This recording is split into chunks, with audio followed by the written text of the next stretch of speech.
জনতা আমাদের জীবনে তো গতি দরকার, তাই না? চলার গতি। আর এখানে একটা বড় খবর, আর কোনো রকম বাধা নেই, হলুদ লাইনে মেট্রো চালানোর সব রকম ছাড়পত্র মিলেছে। এবার প্রধানমন্ত্রীর হাত ধরে গতি পাবে নোয়াপাড়া বিমানবন্দর মেট্রো পরিষেবা। ডিটেল নেব, সায়ন্ত আমাদের সঙ্গে রয়েছেন টেলিফোনে, আমাদের সহকর্মী সায়ন্ত।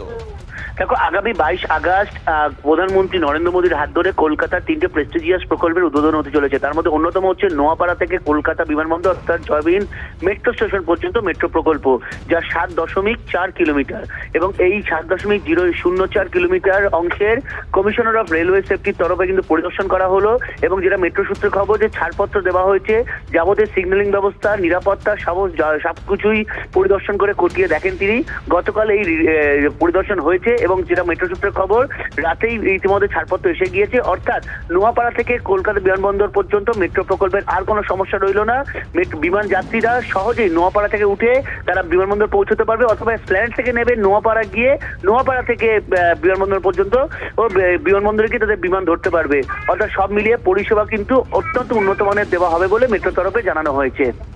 ধন্যবাদ শান্ত।